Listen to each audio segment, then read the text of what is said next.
Okay, so the iPhone 14 is less than a month away, and all of the rumors online have been pointing to Apple unveiling this iPhone on September 7th, on Wednesday. So I gathered all the rumors I could find online, and I'm going to share with you the 5 things that I think we need to talk about regarding this new iPhone release. First, the new iPhone 14 Pro and 14 Pro Max may get a new notchless design that features a circular cutout and a pill-shaped cutout. These are meant to house the Face ID technology as well as a front-facing camera.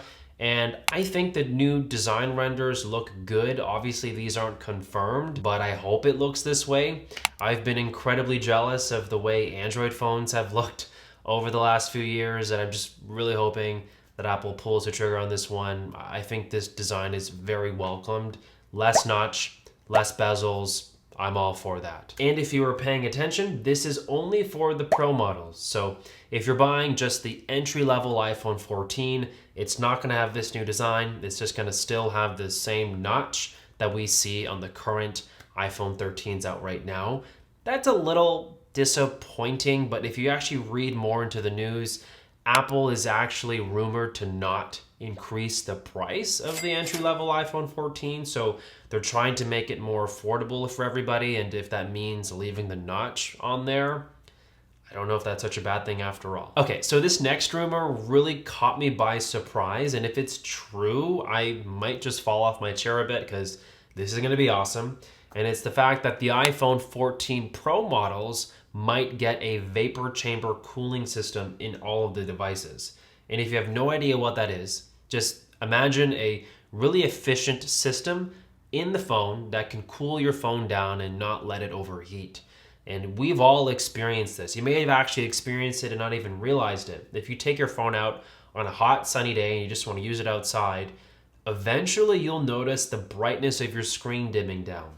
That's because the phone is getting too hot and it's not adequately cooling itself down. Or if you're like me and you've tried editing videos on your iPhone or have played video games on your phone before, and you notice your phone is getting hot and it starts to slow down a bit, that's the phone again not being good at cooling itself down. So this vapor chamber cooling system sounds really exciting to me because these examples I just told you happen to me all the time. And if I could erase that from the iPhone experience, that's 2 thumbs up from me. Okay, so this next rumor is incredibly disappointing and I really hope it's not true, but it looks like the iPhone 14 is going to be sticking with the Lightning connector.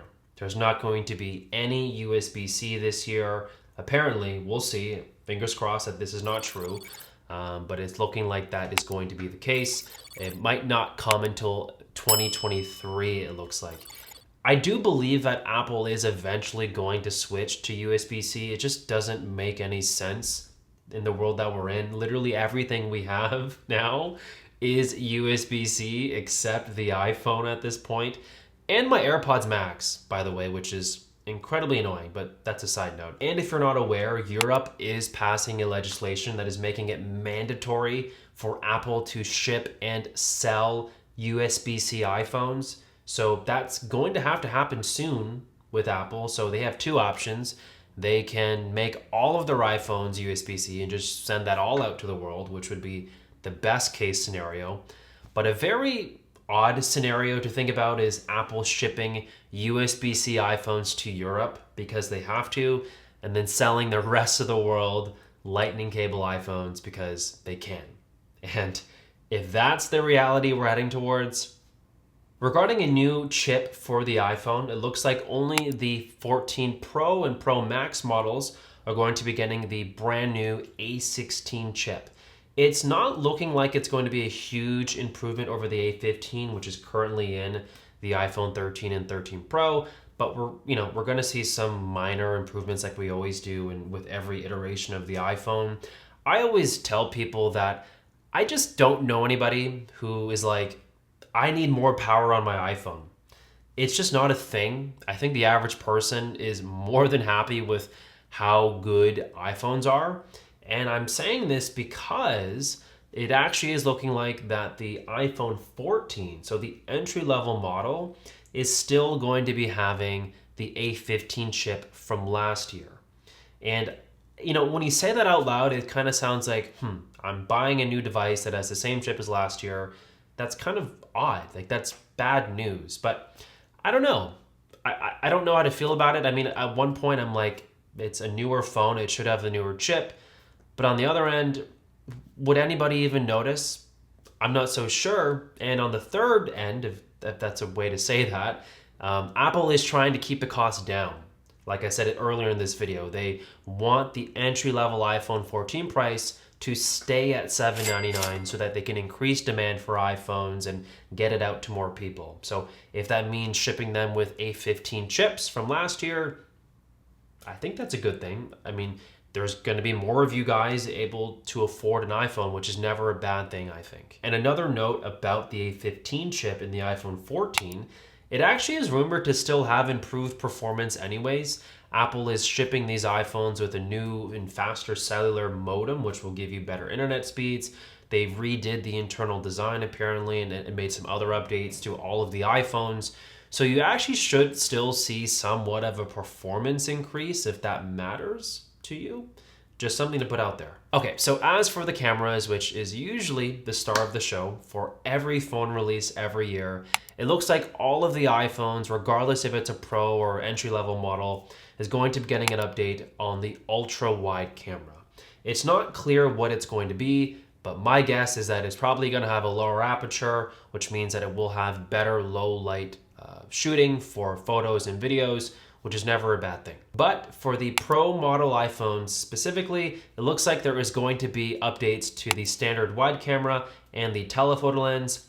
More specifically, that we're going to be seeing a standard 48 megapixel sensor for the iPhone 14 Pro and Pro Max. And on the onset, that sounds kind of cool because the current iPhones that we've had for the last who knows how long now have all rocked 12 megapixel sensors. So this is going to be Apple's first time making a big jump in megapixel count, which would theoretically also allow for 8K video recording, which is also a rumor for the new iPhone 14 Pros. And just a quick note actually about 8K video recording, that sounds like a storage nightmare.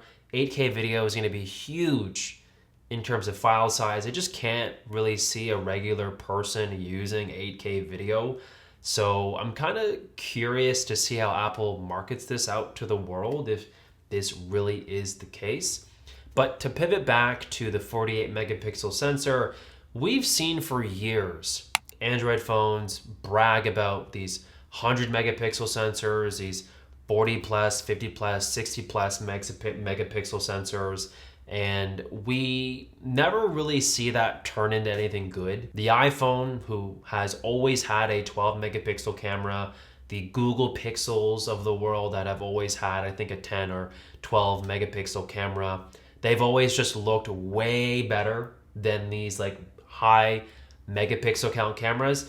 So I'm curious to see how Apple finally will make use of this technology and how it will actually benefit their current lineup of cameras, because all the other companies have not really done a good job, in my opinion, in terms of these megapixel counts that they've been aiming for. Anyways, those are the iPhone 14 rumors. I'm excited to see what's to come. Drop a like, subscribe if you're new, and comment down below hashtag iPhone 14 if you finished the video. But anyways, I'll catch all of you guys in the next one. Peace.